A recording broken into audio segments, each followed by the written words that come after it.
The office walls are of paneled wood, and on the floor lies an ancient rug his iron ancestor took from a palace of earth after the fall of the Indian Empire, one of the last great nations to stand against gold.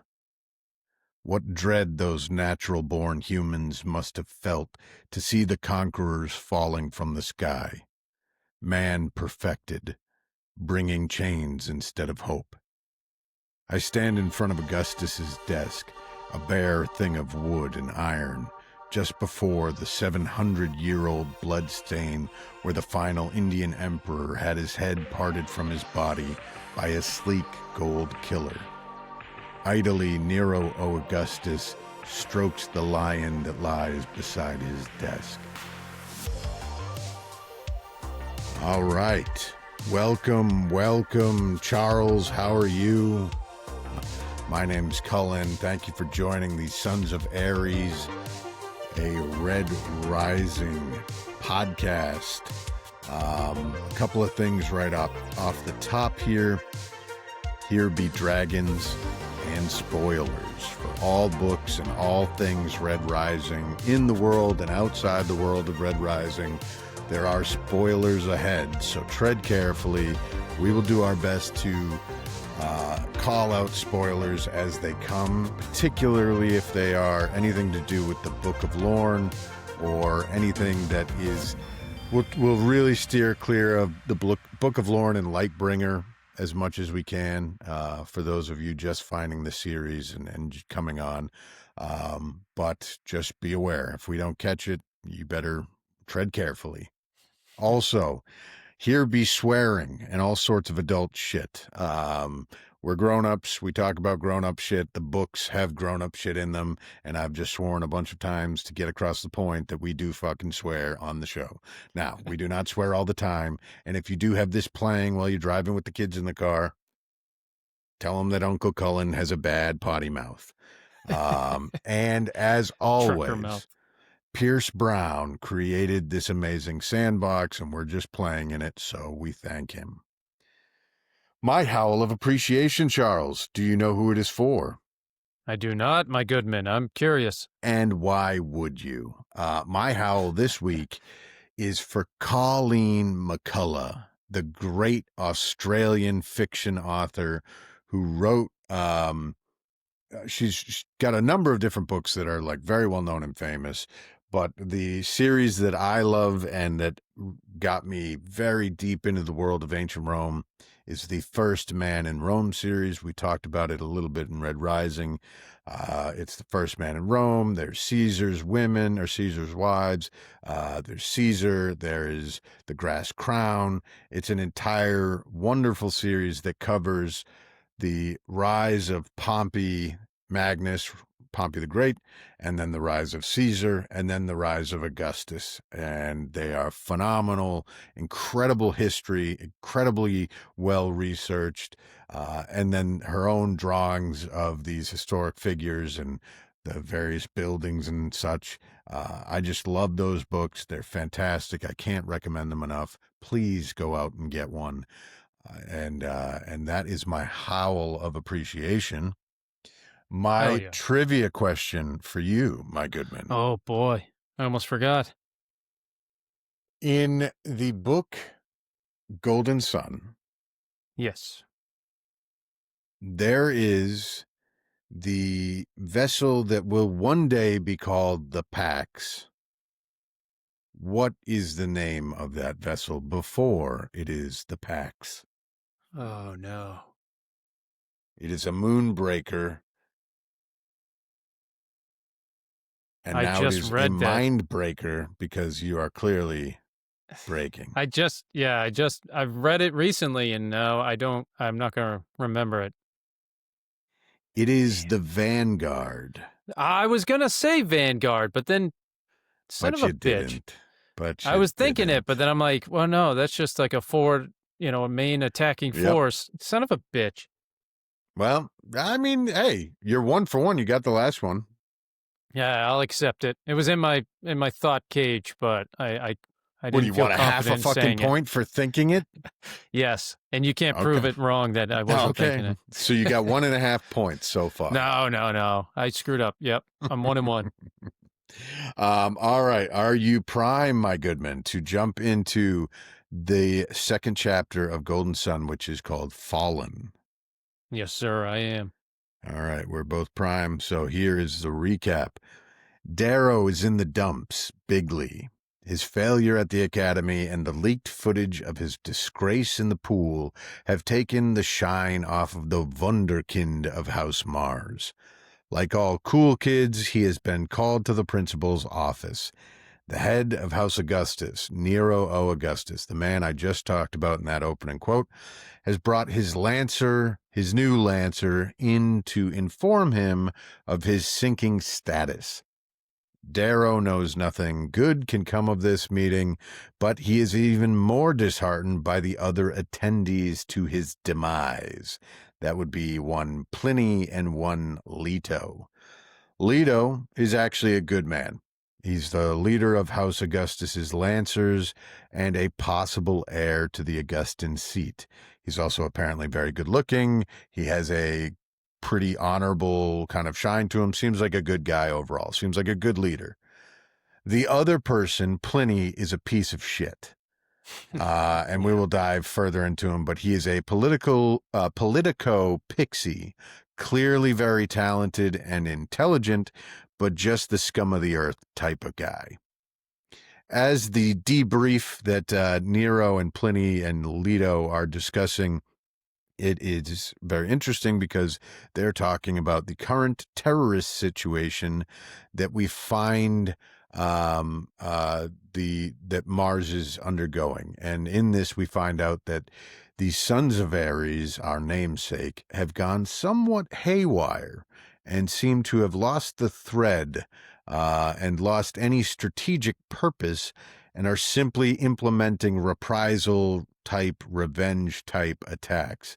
They're just out there for blood at this point. There doesn't seem to be any purpose. These attacks are about to bring about a world of pain as Nero and his team plan their strategy to deal with them.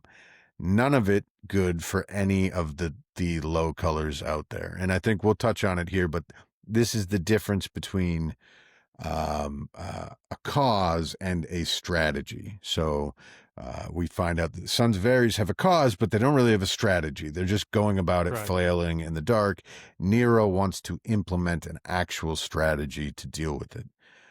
Also, an interesting series of hints as to the identity of Ares and the power structure of the Sons of Ares. Did you pick up on these when you read this?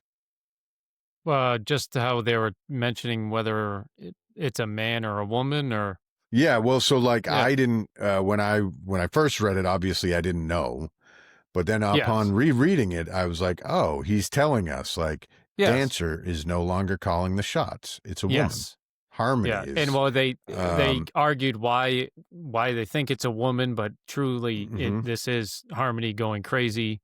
Pliny was And accurate with is it a gold? Is it not a gold? yes, And there's just many references in there that I was like, oh shit, he yep, was telling us without actually telling us. yeah, Which I think is a cool way of doing it. It's very George R. R. Martin to have this true, conversation 50 chapters ahead of where you actually find out certain facts. yep, Um, Once the business of state is done, Nero turns his focus to his personnel. More focusedly, Darrow himself. Nero lets the young Lancer know not only are his services no longer needed, or wanted really, but his contract is being sold, which I thought this was an important because Darrow basically says, so I'm being sold. And it yes, becomes a thing where he's very pointedly saying, no, your contract is being sold. It's yes, not yeah. we Your don't trade. services, Yes. yeah, And I think it's an important reminder here um, that the golds, although they have it very good, hmm, they are just as much entwined and entrapped by the slavery of the society as any of the other members, even though they have a better, they have Overall better life. trappings, and the existence is easier for them. They are still not free, Yeah. because Darrow talks about how he's gold, he's peerless, he's incredible, he's all this shit, but he can still be sold like any obsidian from one gold to another. Yep. So I just thought that was a nice little reminder in there. Darrow is also made aware that he is no longer under the protection of Augustus, nor can he use any of the pricks. Nope, I wrote pricks. What I meant was perks. Uh-huh. Nor can he use any of the perks of being a House Augustus Lancer. Nor is his relationship with Mustang a boon to him anymore. He doesn't really benefit from it. And in fact, it's assumed by Pliny, or insinuated by Pliny, that somehow he's responsible for Mustang going to Loon. Yeah, that's So true. Darrow is truly in the wilderness. He is out to pasture. I have a side note here. If he's so excommunicado here, why does he get to go to the gala? I was wondering that. I'm glad you brought that up, because it's like, you're excommunicated. I'm done with you. You're an embarrassment. Why would I bother bringing you around like one last time to like show you off as like, this is what I'm Don't they selling? literally say Or like you can't travel with the other Lancers, you pick up yeah, a razor, like you can't do anything. you're no more Um, duties. They're all being, you have no job. You're just there for 3 days or yeah, so. So I I'm guess maybe it's a sure. show of strength. Like, And the gala's in like 5 chapters or whatever, so maybe in yeah, between we'll learn more. But it just jumped out at me. I was like, why the fuck would they bring him if he's yeah. such an embarrassment? I mean, that's a good I point. didn't know if you knew off the top of your head. I just All right. figured maybe he wants to like sell him, or a show of strength, Oh like, oh, look at me, I yeah, have this golden boy and I don't even want him, in front of yeah. everybody, or some weird internal bullshit. That could be it too. Like, he's just kind of like a curiosity to bring. Oh, this is the kid that broke the Mars Institute. I don't Yeah. even need him anymore, but isn't that Yes. funny that he's on our like staff? Yeah, we're treating him like dog crap while everyone revered him. I didn't think of that. That's a good point. Hmm. Um, General discussion points here. I really want to break down that opening quote because I love it. This is Pierce Yeah. Brown at his best when, I think he's at his best when he's doing high octane emotion moments. Like, you know, you can't write a better death scene than Pierce Brown. That Mm. Romulus going off to that whole chapter is like incredible Yeah. to me. However, one of the things that Pierce Brown does really well that I don't think he gets enough credit for is these little moments where he builds huge worlds. True. He builds huge worlds, and millennia, centuries of history are informed in that one little 5 sentence Paragraph. paragraph. Yeah. All of a sudden, we know that India was the last great power before the conquering was complete. We know that a gold of his house was responsible for one of the final powers of Earth being destroyed. We Hmm. know that he's got a fucking lion alive in his house, and that the idea of and he's also kind of hinting at Pierce Brown has an incredible range of interest. You can tell he likes science, he likes history, he likes modern politics, he likes all this stuff. Maybe not modern politics, but he likes to think about different things. And this is his little geostrategic nerd magic ball showing here, because a lot of geostrategic thinkers believe that India, for a long time everybody was like China, China, China. And right now we're in a China cycle, and people are focused on China is going to be the next great power. It's going to replace America. There's a very strong but small community out there that I actually agree with, that are actually looking at India saying, wait a minute, India Hmm. could be the power that supersedes the United States, because you have over 1 billion people and a constitutional democracy of a sort, still working on things, figuring it out, but also it's capitalist. So like it could be a marriage of everything. Yeah, Take the true. best things from the US and the best things from China. So the fact that he's filtering in the Indian Empire was Yeah. the power that was dealt with, and just the way he was condensing and concisely able to flesh out that history is really interesting. Oh, that's Um, cool. Something I didn't pick up on at all. I just thought it was like, oh, the guys had a pretty sweet desk that was from when they took over, which is the also true world. too. That's also Yeah. cool. The desk still has like the blood stain in it. Yeah. I mean, that's awesome. Yeah, I Um, mean, it's not awesome for that guy who got beheaded and lost, his empire, but yeah, yeah, definitely not but ideal. his skill, yeah, I agree with you. His skill to be able to bring that vast, you know, precision into a paragraph, but it's something that I honestly didn't even really pick up when I read it.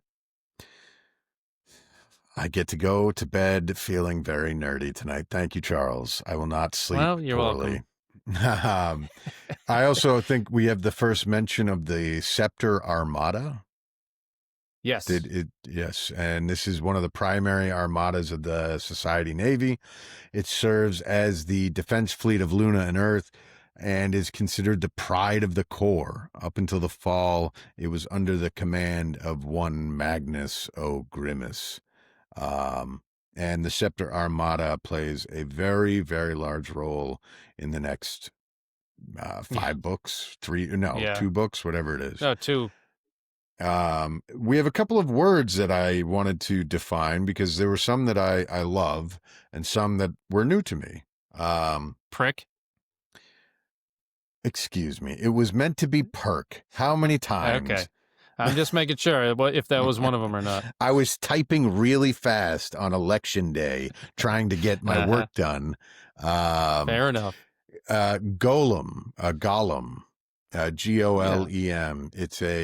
At one point, Darrow refers to the Scepter Armada hovering above, I want to say Mars, or Luna, somewhere, like a golem. And Hmm. actually, no, it's Luna because they're at, aren't they in Luna? Where? I don't know. Anyhow, it's a cool word. It's a mythological figure from Jewish folklore, artificial humanoid made of clay or other like mud, sometimes flesh, whatever, or not flesh, but like wood, leather, that kind of thing. And it's brought to life Yes. by magic, and it serves as a protective creature for whoever made it. And I like whenever I see that word. Latifundia are are agricultural estates that were very, very essential parts to the Roman economy. You see some of them now still alive in South America, Central America. It's just huge acreage and farmland where they farm multiple crops and have different herds of animals. Um, and we find out that they've continued to use not just the imagery and the art of classical Greco Roman world in the society. They're also using the like latifundia. They're so ingrained with that mentality that they're even using the same terminology for their farming. Hmm. Um, Gaius Plinius Secundus, also known as Pliny the Elder. He has a nephew who he eventually adopts as his son, who becomes Pliny the Younger. Pliny the Younger is a great travel historian. Pliny the Elder is a natural historian, wrote like the first natural history encyclopedia. Very, Huh. very famous. In fact, a lot of ancient historians like Tacitus, Suetonius, and Plutarch all use his books that he had written, particularly one about the Germani Wars that they refer to in their writings. We don't have copies of the books, Um, Hmm. but they in their books will refer to Pliny the Elders as where they got their information from. So we know it was important, and I like to see. I always like when we get another name in here that is Well, somebody who I actually was wondering existed. that because it's been a minute. I mean, we kind of beasted through all of them through the first book, and I didn't look it up myself because Pliny's not in my chapters. But I that word was or name is so unique. I was wondering if there was some sort of significance. Yeah, it definitely was clanging around in your head from like seventh grade social studies or something, because Yeah. at some point in school you've heard of Pliny the Elder and Pliny the Younger. And I think Pliny the Elder, I don't remember if it's the elder or the younger, but one of them died uh, at Pompey, or at Pompeii, when Vesuvius went up. Yep. Erupted. Um, and we know that that's where they died trying to get people to safety, or some to some effect. Somehow they died there. Hmm. There's another. This word was new to me, and I really liked. I love. That's one of the things I love about reading is when you find a new word and you're like, oh my god, what is that? Yeah. Lepid, Lepid. At first, I was reading it. So in the book, it's Pliny had a lepid smile. And I thought that Okay. was like, I thought maybe like a leopard, like smiling like a cat, like he knows Hmm. something that you don't know. But actually, it's an archaic adjective meaning amusing, pleasant, or jocose, and also Huh. combining form that means scale or flake. So I think it's the first portion of that. But Yeah. so the smile was a pleasant or jocose smile. There's another word that was new to me, and it's cambist, Cambist. And in context, Pliny's making a joke about coppers, and some cambist copper is going to be going crazy about this or that. And so a cambist is an expert in foreign exchange or a dealer in bills of exchange between currencies. Huh. A little bit of information there. I did not Yeah. know.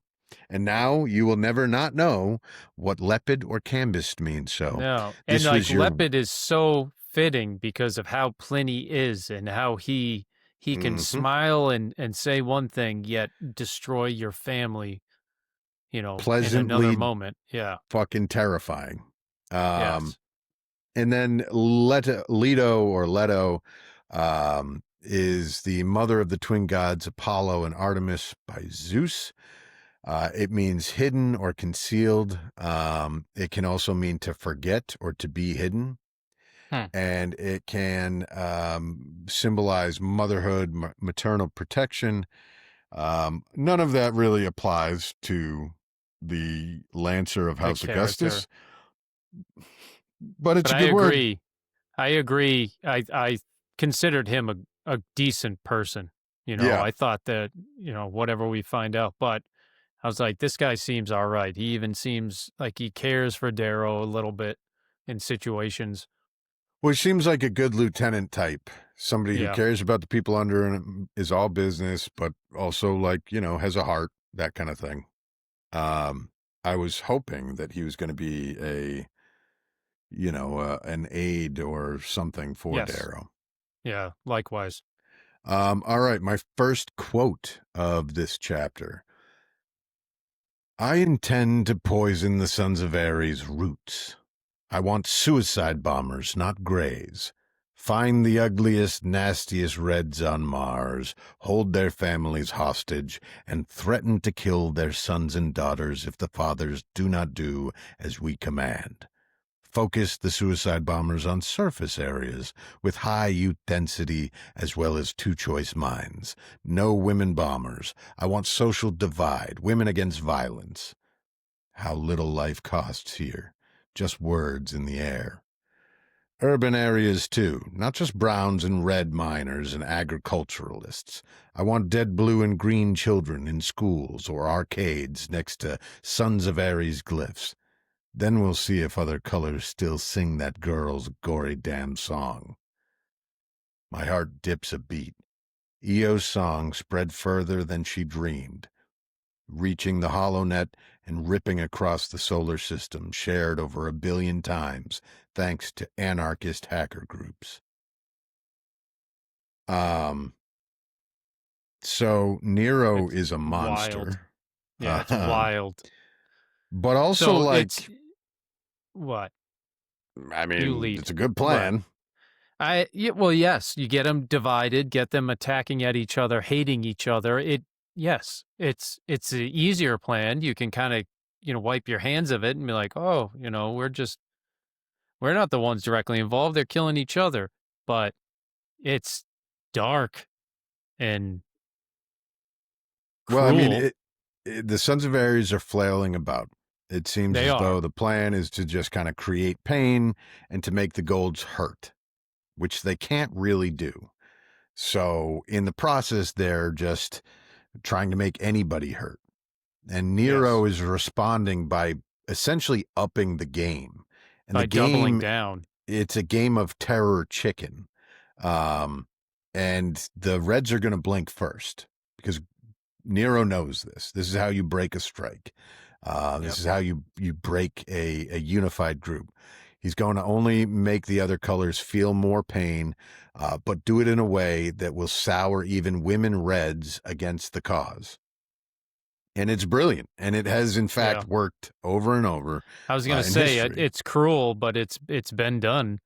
The number one way to break up a terror group is to infiltrate it and then split apart from the inside and then make people that the cause was supposedly fighting for feel as though it's now attacking them, get everyone to feel threatened, and then go for kids. Go for the kids because that's the most, I mean, it's heinous, but it's brutal, and it Yeah. works. Yeah. The death of children is actually the key here. It turns a high-minded conversation about ideals and ethics and morals into just fear for babies.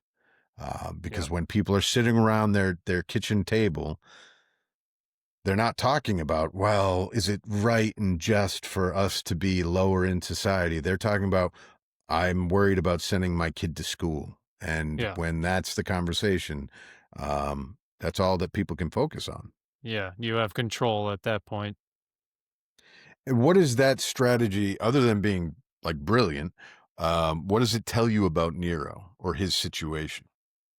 Well, he thinks outside the box, that's for sure. Anyone else would probably be, "Hey, let's get the police together or a military unit and let's just ransack these mines. Let's try to find this red because they believe it's, a red." And he has his ability to think outside the box and then strategically or morally, he doesn't care about low colors' lives. So you now know that he's willing to cross any line he needs to maintain control.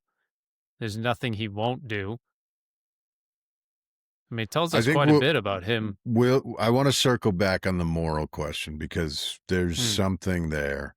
But I think it also tells you that he's desperate, because he needs to take these are drastic steps. This is a very yeah, dangerous that's a good series of point. steps to take that could go sideways. But he has to do it because he's got Octavia in the background. The And we don't Bologna. know that. Yeah. And we can infer it Yes. from this Yes. that he's got to do this because the Bologna or the curly heads are in the background waiting for him to fuck up here so that they can go to Octavia and say, he's not doing the job. Put us in, coach. And so he's got to start making moves that have consequence, or else he's going to be out. And so I think that this whole sequence is really interesting because it not only tells you a lot about how Nero thinks strategically and informs you about how the Sons of Ares are kind of spiraling, but it also gives you a sense of what the societal um, game board looks like right now as far as Mars is concerned. Yes. That's, I mean, it's a fair point. I thought when I first read it that it would backfire in the sense where you're in control of Mars. There's all these riot or terrorist attacks happening to the outside planets or even the sovereigns. It's like, okay, there's a lot going on over there. Your Nero wants to double down and make more explosions, more deaths, more body counts. I feel like you're putting a spotlight even more on yourself. But I didn't see it that way as like his pure desperation, which he's willing to go that extra step. And I think what we will learn about him and what we kind of get a window here is he's not callously violent. Like he's not like the Jackal Hmm. where he's just going to kill people to kill people. He's doing this for a purpose. Like he if the bombings weren't this crazy and the Sons of Ares weren't just going pell mell for glory, he wouldn't be doing this. But he Yeah. feels like he has to achieve whatever aim he has in mind, and that aim is just maintaining his power position. But Um, any normal person wouldn't even consider this as an option, you know? you say His that, but I don't know. hmm, If you were the king of Mars and you had a terrorist group causing havoc, what do you do to take care of that terrorist group? And you think that that terrorist group is evil and wrong. I don't think I'd still would want to sacrifice, let's just say the other colors of my kingdom of Mars were, I still want them to exist. I wouldn't want to Put take more lives in death. put a pin in it because we'll come back to it at the end Yeah, here yeah. because this is part of that bigger conversation about him. Hmm. But the second quote I have here is more about a person. And I think it's important because, well, I'll tell you after the quote. Hmm. A gentle, warm voice made for half truths drifts through the archgovernor's office. 3 refineries, 2 nightclubs, and 2 gray police outposts, all bombed since we left Mars. 7 attacks, my liege. 59 gold fatalities. Pliny, slender as a salamander, with skin as smooth as a pink's. The Politico is no peerless scard, never even went to the Institute. His glittering eyes peer out from eyelashes that would put peacock plumage to shame. Muted lipstick coats thin lips. His hair is coiled and scented. His body thin but muscular in a pleasing but utterly facile way beneath a too tight embroidered silk tunic. A child could beat the living hell out of this beautiful kitten of a man, yet he's ended families with a rumor here, a joke there. His power is of a different breed. Where I am kinetic energy, he is potential. I've heard he's also responsible for ruining my reputation. Tactus even hinted that Pliny might have put Carnus up to the violence in the garden, or at the very least, arranged a holocam to record my proud moment. So, in I answer forgot to that your part. question, Hmm. that is definitely, I know it's a rumor, but it Yeah. makes all the sense in the world. Um, the reason I Especially have because that, Pliny hates Darrow. Everything about Darrow, it makes sense that he would do that and it'd be a part of his downfall if he could be, and then still have his hands clean of it, because that's Pliny's a snake. That's what he he's a does. snake, but he's also got that like really obnoxious part where he's smart. Yeah. And so putting Carnus up to that is the best way to get that kind of revenge because, like, it also could have just happened naturally. It's Yeah. total plausible deniability. If anybody comes at him with it, he can be like, no, I didn't do anything. Carnus was obviously gunning for Darrow. He blew up his ship with his own ship. Like, why you think I'm the guy sitting outside the bathtub? Like, go get him. No way. Yeah, I hate Pliny. No, Pliny the yeah. Politico. I said it earlier, but he's an actual scumbag that I can't deal with it. Yep. Pierce Brown does this amazing thing where even the villains in his books, the bad guys, the evil ones, they're usually very interesting and Yes. sometimes likable and cool. Yes. Pliny just flat out fucking sucks. Sucks. He's not interesting. He's not likable, and he sure as shit is not cool. To my mind, he's like that guy that runs TMZ. You ever see the TMZ guy? Yes. He's like that guy and Karl Rove. Do you remember who Karl Rove was? No, He was no. the political strategist advisor to the Bush administration. So he was the guy that got them elected. He was like this Yeah. real schemer. And then if those two had a baby with Harvey Weinstein Ah, in the body of current Zac Efron. I don't know if you've seen Zac Jesus. Efron now, but he's like Yes. still very Y- handsome, way more handsome and cut and all that than Yep. myself. But he looks weird. It's something about him now is like he's had work done that's not great. And so Yeah, if you it's mix something those done. four, you've got a baby that is plenty and it's hideous. Plenty. Um, he's good Oh, looking in like the fakest way possible, an mm, insatiable hunger for power and lust for it. He's got no morals or ethical framework. And this is where the difference is like Nero has a ethical and moral framework that he works within, and we just don't agree with it. We'll talk about it when I get to it, but like we just patently disagree with it, but it exists. Pliny does mm, not have one because if if Nero told him to do what he's doing with the terrorists, the suicide bombers, Pliny is saying yes to that.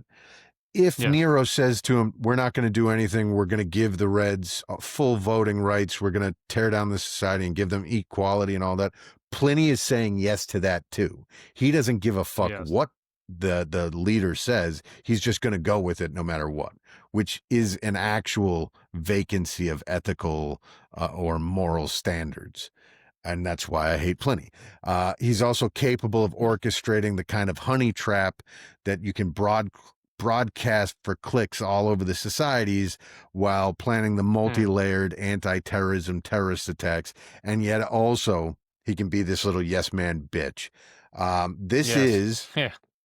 the exact type of person that is a Heinrich Himmler. Like this is the type of Oh, yeah. person that creates the Holocaust, that Yep. allows and helps Adolf Hitler become powerful. They have all the capability in the world, but none of the charisma, none of the innate humanity that other people can connect to.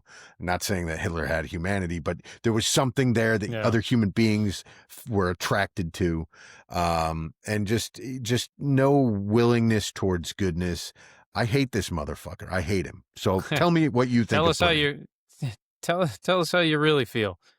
Now, I knew through my reads that I didn't like the man. I just didn't realize at what level you disliked him. But no, he is a weasel. And when things start changing, when power structures start changing in the future, I couldn't be more thrilled when when he gets knocked around. Let's say, without Yeah, I jumping mean, into there's things. there's a moment with Mustang where I'm like, this motherfucker had the Yeah, gall, the yeah, absolute gall to think that he was a match. What the fuck are we talking about? yeah.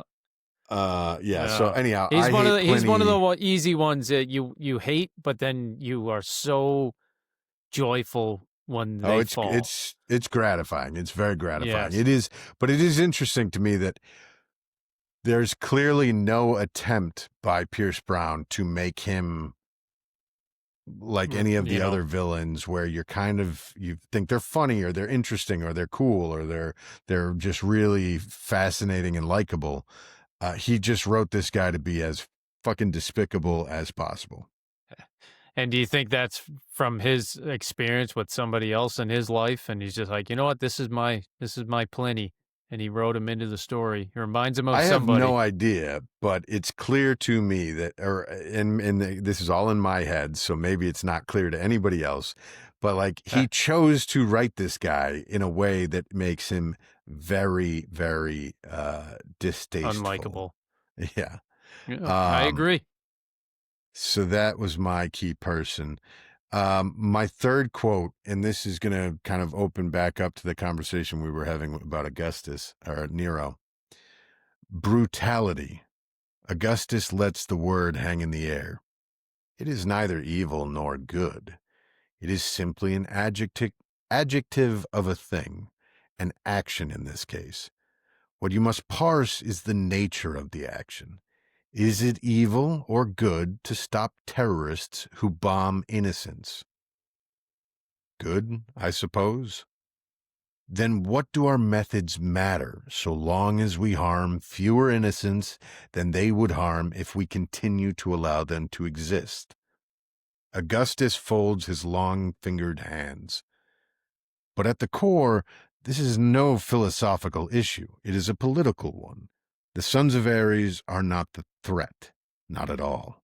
All they are is a weapon for our political enemies, namely the Bellona, to use an excuse to claim I cannot control Mars. The curly hairs already seek to strip me of the governorship. As you know, the sovereign has sole power to remove me from the position, even without a vote of the Senate. If she wishes, she can give Mars to another, to House Bellona, our allies, the Julii, even a non-Martian house. None of these entities would run Mars as effectively as I. And when Mars is run effectively, all benefit, low and high. I'm not a despot, but a father that must cuff the ears of his children if they make an attempt to set fire to the house. If I must kill a few thousand for the greater good, for helium-3 to flow, and for the citizens of this planet to continue to live in a world untorn by war, then I will. So, I So, want to know what your thoughts about utilitarianism are. And just to oh, frame it up, clearly Nero is a Bentham man who Bentham was the guy who really kind of structured the idea of utilitarianism. It's a philosophical thought pattern, however you want to phrase it, that holds that the most ethical path or action or decision is the one that maximizes overall happiness. So utility minimizes suffering. So hmm. the lowest number of people suffering is the goal, and however you go about doing that, everything's on the table.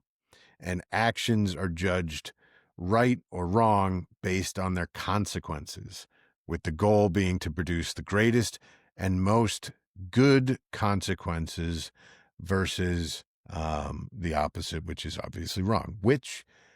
And I want you to kind of expand on this, but I think this is essentially the entire book series at its core. Hmm. Is utilitarianism okay? Because this goes back to what you were talking about in your last chapter. We were hitting on Roke about Roke being like, well, those 800 sacrificed their lives for the greater good of everybody else to have their wonderful lives in the society. But Nero that's is if not they all saying that they have, believed. Hmm. What were you going but to you say? Nero understand, was not like, saying what? well, like Nero's not saying that that the low colors have it good. He doesn't have the romantic fiction that Roke lives in, where, well, they have it this lovely life, and it's the they actually are willingly giving their lives. Nero's just acknowledging that there are however many billion people on Mars, and more will die if someone else is in charge than if I'm in charge. And so whatever I have to do to maintain my power will actually benefit the largest amount of people on Mars. I mean, deep down, I feel like that makes sense.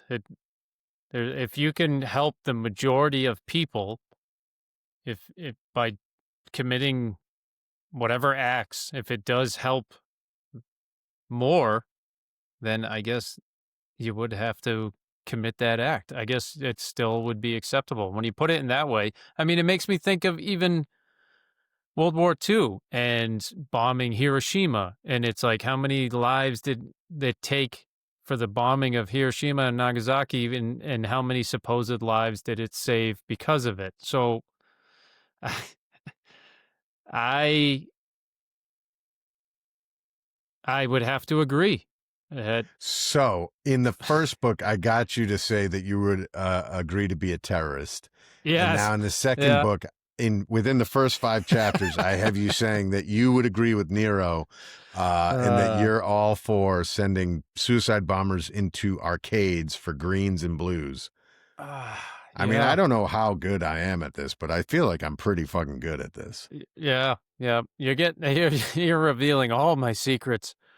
I mean, No, I mean I guess that's I see it. I don't like the idea of going after children. I don't like the idea of, bombing innocent areas. But but maximizing the effect. Why did Osama I bin know, Laden target the trade towers? I know. It's Maximum it does effect. maximum, yeah, collateral damage. But it's painful to admit. I think if you're helping in the long run, if you're doing more for others and helping Wow. society, Wow, this is incredible. I you mean, don't it's agree? wrong. I don't agree. You'd never ever target women and children, Uh, or innocents, non-combatants. Absolutely never. well, Never cross what that movie is line. that? Never What ever movie is cross that? that line. When it's like, oh no, it's Full Metal Jacket, Yep. and they're in the helicopter, and you shoot women and children. Yeah, you just you don't lead them as much. Oh my God, I that's don't. so bad. Yeah, it's No, awful. but This here's the whole thing. chapter's getting cut. Think about it though. This is the nuts and bolts of the whole book, right? Or the whole series, Well, because do you believe that the bombings of Hiroshima and Nagasaki were a good move? 100%. So I you am still, in an aspect, you believe that the I taking of how many lives truly, benefited yeah. more The lives? Richard B. Frank's book Downfall has me 100% Convinced, convinced or that yeah. yes, it was in fact the right decision. Is it So wouldn't still that make you in reprehensible? agreement? Well, yeah. You didn't ask Yes. that. You didn't ask if it's reprehensible. You didn't ask if it's disgusting or disturbing. Well, here's the thing is so and this is why this is such an interesting or topic to me, Yeah. is I think Darrow and the docks of Ganymede, and technically Victra, but I think the Ganymede move is like the Hiroshima. That I Yes. get. Yeah. That is an act of extreme violence to forestall or maybe stop a continuation of even greater violence. Yes. This to me is a political act of murder Yes. to For an alleged greater silence good. a but I don't even think it's for the greater good. I think this is purely to maintain power and to silence a political threat. And this political threat Yeah. is both the Sons of Ares and the Bolognas. It silences them both. And so he's committing terroristic murder to achieve his own personal aims, But whereas Ganymede and he's Hiroshima running a planet, are though. for He's sure, running a but planet, but it's just like we were a country on the world, not even like controlling the whole world, and we bombed another country. It's, this, he's trying to run a whole planet. Aren't the stakes a little bit higher than just this is no, a because family house, because there's not 59 dead golds. or 452 No, or no, whatever the he number? says it's 59 dead golds. I'm pretty sure. Yeah, from the recent bombings. Yeah. So, 59 golds, Hmm. that's not enough for you to then start saying we're going to start killing children. Oh, yeah. All right. That's It's not yeah. enough. Like, Yeah. and here's the other So thing how too many is like, golds is enough? Ganymede and Hiroshima are not for the personal political Yeah. I get your point. safety of Yeah. an individual. It's for Yeah. actually the greater good. Whereas this is just, he can't imagine a Mars without Nero or Augustus in charge, and he'll do Mm. anything to continue to have that. Don't forget the agents that were left out to be taken away when Darrow's making his agreements and stuff. He agrees the Sons of Ares I, agents all over the daughters. that. Well, yeah. Well, that'll be So, no Lightbringer. which again, I'm like, I do get that's why this is so fascinating. These books are so good, is that Yeah. you I have don't know. people doing evil things for good reasons and good things for evil reasons, and it's all So, over the place. so to dissect my internal thought or twisted brain to make it make sense for myself to sleep, is it just my experiences in life being part of the military? Does that change an aspect on how I would look at that overall greater good? I get your point. This is for political gains. This is for a guy who only really cares about his name or himself. But in the bigger scheme of things, if you were trying to run and save an entire planet, that you have control over and you care for the people or whatnot, Here's the is it thing. Maybe justified? I he's don't know. It's maybe it still is justified. reprehensible. Exactly. So that's where I agree with you. And I don't have your life experience, but I think that there is a world in which you could convince me. I can't It's say even that I hard could to be say. convinced to do it because it's the Yeah. targeting of the children is the key to its success as a plan, Yeah. but it's also the most vile, monstrous, Yes. evil thing you could do. And so that's But why I can't think of a world in which I would be okay with that, even if it were um, going to ensure the safety of 9 billion people on Mars. I still don't know if I could get behind that, but maybe. Because uh, if you say to 9 yourself, well, billion? if it's 9 billion people on Mars and 3 billion of those are children, and potentially 1 billion of them are going to die if you don't do this, okay, then maybe you can start to do the math of like, well, I guess Yeah. 150 low colored children dying in these bombing attacks are an equal trade that is worth the safety of 1 billion.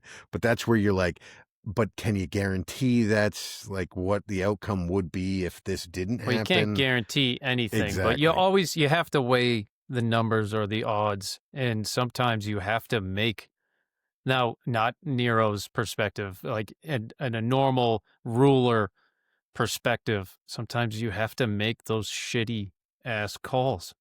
I don't know. This is a wild tangent that I'm sure is no longer interesting, but I I'm love sure the some people utilitarian find, stuff. yeah, I find our answers to it. I'm sure there's some that do find it interesting. Send us a message, let us know, or tell us to shut up if you don't like it. What I find interesting is that literally 20 minutes ago, you were like, Nero's a monster. He's such an unethical No, piece of he's still a shit. monster, and And but then you never once. Yeah, I like what you did there. Yeah, I'm going to but call he's you still a Nero piece from of now shit. on. But all right, fine. If I ever uh, get that nickname from Howler One, I would oh be my pissed. God. Utilitarian That would. Nero. That would be perfect. Oh, that hurts.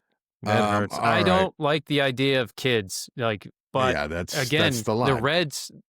the Reds were slaves for 5, 6, 700 years since the beginning. They've been enslaved, trying to push back and knock down. And the only way they've been able to gain any resistance at this point has been some movements by Ares and now Harmony, like bombing indiscriminately, but attacking younger, probably kids. But it's the only way to get noticed in a society like this to cause a change. So sometimes you have to do shitty things. Mm-hmm. But not ever bomb children or arcades. No, no, don't be going after Circling back. orphanages and yeah, Circling back. shut up. The It's a wrap up here. mess. So tight beams. I've got nothing at the moment, although Uh, I do you have do? one tight beam. I guess we could kind of add in was we were discussing last two chapters, really last couple of chapters, the space combat that was going on and how it would really work and what best way to describe it, because we know, as we've read so far, Pierce doesn't quite really dive into legitimate, you know, actions and counteractions within space combat. But we got a message from Don Soyboy, Oh yeah. who sent in that, and I 100% agree with what he was saying, that from reading the books and the show of the movie or the series Expanse, I he said, and I think we'll both agree that they did a very, very good job on space combat, and particularly how the human body would have to survive and endure these rapid multi-G force movements, and like being strapped into a cockpit seat and your body being shot up with stims constantly. So I appreciate that type beat from him, and just saying that the Expanse Yeah. series thought they did a pretty cool idea of how space combat would work. Yeah, I think it was very, I mean, I don't know, but it seemed to me if it ever does Believable. happen, that's going to be pretty close to the mark. Yeah. Um, my off planet, what do you got for off planet? What's on the hollow can? I have to finish Ed Gein, um, the monster Ed Gein Mhm. story. I think I have 2 or 3 episodes left. And then there's a show that my coworkers told me to watch, which just popped up on Netflix. It's something like My Crazy Neighbor, or something to do with a old lady neighbor who goes nuts. That was going to be my recommendation. Oh, all right. Then you dive into it more. You'll know. I've been told to watch it, but I It want to hear your is recommendation. fascinating. It Yeah. is a documentary. It's like the craziest neighbor in the world or something. Yep. Unbelievable documentary. Totally filmed using body cam footage and audio. Oh, And they it didn't just mention that. shows like it just goes into it, there's no narrative. It's just the events of this situation unfolding over time through the body cam footage. And the amount of depth that it covers for it just generates empathy for the race situation, the economic situation, and for the police, like just Hmm. the untenable, impossible situation that your average Joe cop who's just a And good quit. person trying to Or do the job, yeah. and just the chaos of anger and hate and vitriol. It's just fascinating. It's a really crazy, well done, really well executed documentary. Worth watching for sure. Um, what are you reading? I'm not reading anything currently. I am waiting for the next Christoph book, I which just got mine in the mail today. nice. Yeah. So once that comes in, Empire and of the Dawn. Empire of the Dawn. I'm Yep, I'm excited for that. excited. You got me Yep. into that series, and it's very dark and twisted. I mentioned this to somebody through Y- Instagram, but you told me don't don't take off the dust cover if you're going to read this out in yeah, public, because yeah. it it's very bold what the pictures on the Yes, front, and it's yes. you don't want people to look at you funny while reading it, but it's a cool story. I mean, it's beautiful artwork and it's cool. It's not my style, but like I totally appreciate the artist who created the dust cover. The thing Yeah. about it that I find kind of a not a bummer, but just a little frustrating is that the if you look at the dust cover, you would say it's not a serious book. And it not that it is. I Yes. mean, it's a Yeah. vampire fantasy. So it's not we're not talking about like Gore Vidal, but Hmm.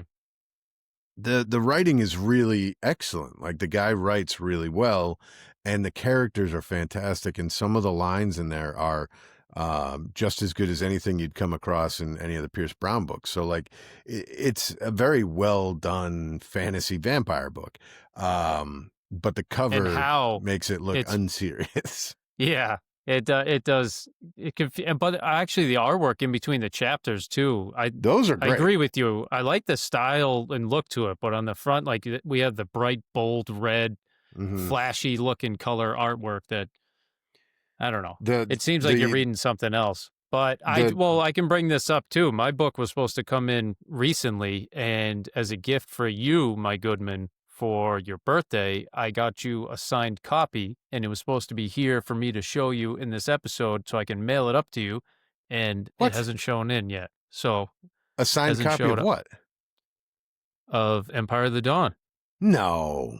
Yep, I got a signed You copy. son of a Ordered bitch. for you because you got me into the series. I was going to show it today for anyone watching, and You're a real it piece didn't of show up. shit. But because we're talking about it, I had to tell you.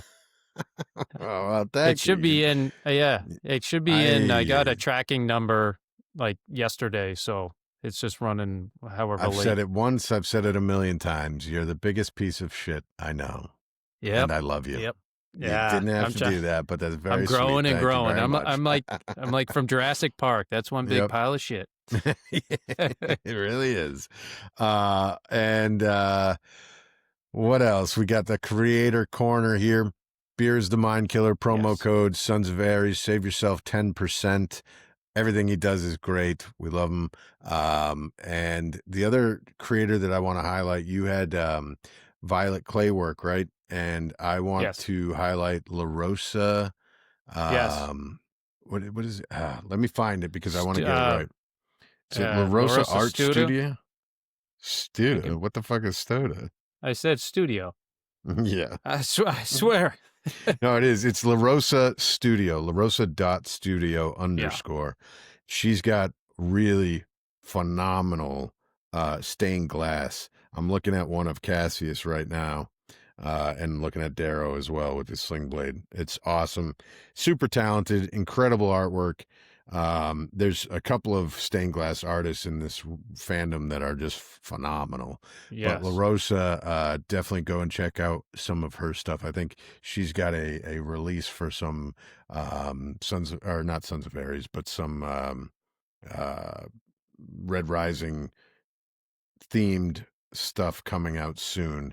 It's escaping me at the moment, but Low howler pieces like yes, yep, low howler. There's one that just has a hand with a hemathis flower coming out of the ground. She's got a sling blade, a couple of foxes. Really, really cool stuff. And just the fact that somebody's making themed stained glass like that is super cool. hell yeah. And worth checking out for sure.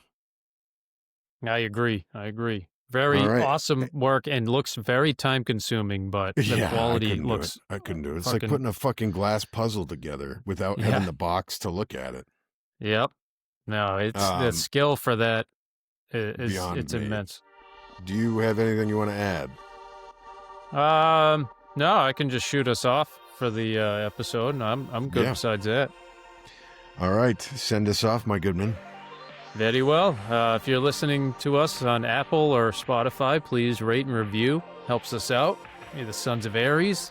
Check out our Instagram page at the Sons of Aries Pod and on YouTube, and still soon on TikTok. We'll get that going. If you have any questions covering any chapters, topics, or characters, or if you want to join in with us for an episode, send us a tight beam on our Instagram or to our email, thesonsofariespodcast@gmail.com. And again, we're going to be working on some cool pieces, some other fan fiction stuff. So, keep your eyes and your ears peeled for any requests we might push out there at some point to see if anyone wants to join in and help us out. And for that, I'd just say we're about to sign off. Last time, we are the Sons of Aries, and for the Rising. Velite, which, by the way, is ancient Roman for farewell. Which, I mean, ancient Roman is Latin. Yeah. Velite. Velite. I like that.